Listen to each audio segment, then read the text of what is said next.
sehat walafiat. Kali ini Bu Nurjana akan menjelaskan tentang puasa Ramadan. Puasa dalam bahasa Arab berasal dari kata saum atau siam yang artinya adalah imsak atau menahan. Sedangkan dalam istilah syariat Islam, puasa adalah suatu amal ibadah yang dilakukan dengan menahan diri dari segala sesuatu yang membatalkan puasa, mulai dari terbitnya fajar hingga terbenamnya matahari, disertai dengan niat karena Allah Ta'ala dengan syarat dan rukun tertentu. Selanjutnya adalah perintah puasa terdapat dalam Quran surat Al-Baqarah ayat 183. A'udzu billahi minasyaitonir rajim. Bismillahirrahmanirrahim. Ya ayyuhalladzina amanu kutiba alaikumusiyam kama kutiba alal ladzina min qablikum la'allakum tattaqun. Artinya, hai orang-orang yang beriman, diwajibkan atas kamu berpuasa sebagaimana diwajibkan atas orang-orang sebelum kamu agar kamu bertakwa. Adapun sunnah-sunnah dalam puasa Ramadan, yaitu selain kita disunahkan setiap hari untuk membaca Al-Quran, sholat sunnah, kemudian juga kita yang paling penting adalah disunahkan untuk niat sebelum puasa, yaitu pada malam hari. Kemudian selain itu juga kalian disunahkan untuk makan sahur, mengakhiri sahur, kemudian berbuka dengan yang manis. Selanjutnya adalah syarat wajib puasa Ramadan. Yang pertama adalah Islam. Puasa diwajibkan bagi orang yang beragama Islam. Yang kedua adalah balik. Yang ketiga adalah berakal sehat. Kemudian yang keempat adalah mampu melaksanakan puasa.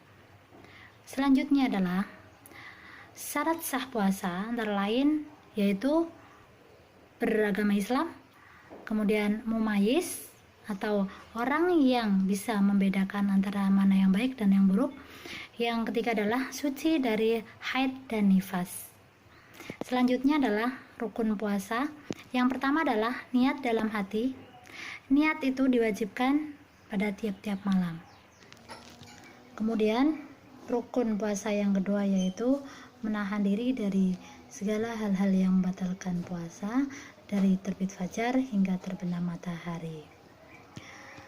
Kemudian selanjutnya adalah orang yang diperbolehkan meninggalkan puasa, yaitu yang pertama adalah orang sakit, kemudian orang yang dalam perjalanan atau musafir, yang ketiga adalah wanita haid dan nifas, kemudian wanita yang sedang menyusui atau hamil karena dikhawatirkan akan membahayakan bayi atau janinnya. Kemudian yang ketiga adalah yang keempat adalah orang yang lanjut usia. Kemudian selanjutnya adalah orang yang pekerja keras seperti pekerja bangunan. Kemudian yaitu yang selanjutnya adalah denda atau kafarat bagi orang yang meninggalkan puasa karena sakit, kemudian karena dalam perjalanan, kemudian wanita hamil dan menyusui, maka dia wajib mengqadha puasa yang ditinggalkannya, yaitu di bulan lain. Kemudian bagi orang yang sakit dan kemudian denda atau kafarat bagi orang tua jompo, yaitu membayar fidyah sebesar 1 mud satu harinya, yaitu setara dengan 6 ons setiap hari, yaitu berupa makanan pokok dan dibagikan kepada fakir miskin. Selanjutnya adalah sunnah puasa. Yang pertama adalah makan sahur.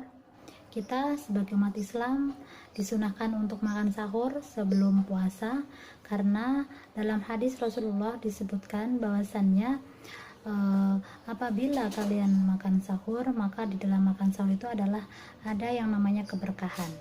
Kemudian yang kedua adalah mengakhirkan makan sahur. Kemudian selanjutnya yaitu menyegerakan berbuka. Kemudian selanjutnya adalah meninggalkan perkataan yang tidak baik, kotor. mengumpat, menghina, dan seterusnya. Kemudian selanjutnya adalah berbuka yang manis-manis dengan kurma, atau bisa juga minum air putih sebelum makan.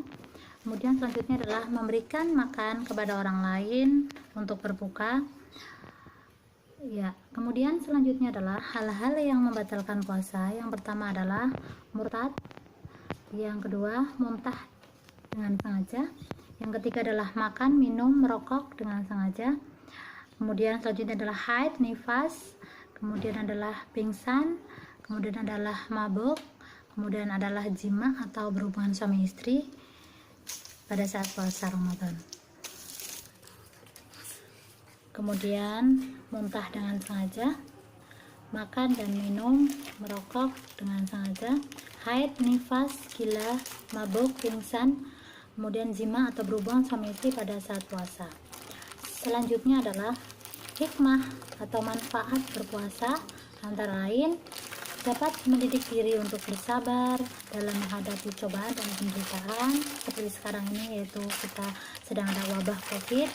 Kemudian yang kedua yaitu mendidik kita untuk berbuat disiplin, dapat memelihara kesehatan, kemudian dapat menumbuhkan sifat amanah dalam diri kita, kemudian juga meningkatkan rasa syukur kepada Allah. Oke, silakan kalian jawab di komentar kalian nanti di komentar video ini, yaitu pertanyaannya yang pertama adalah 1.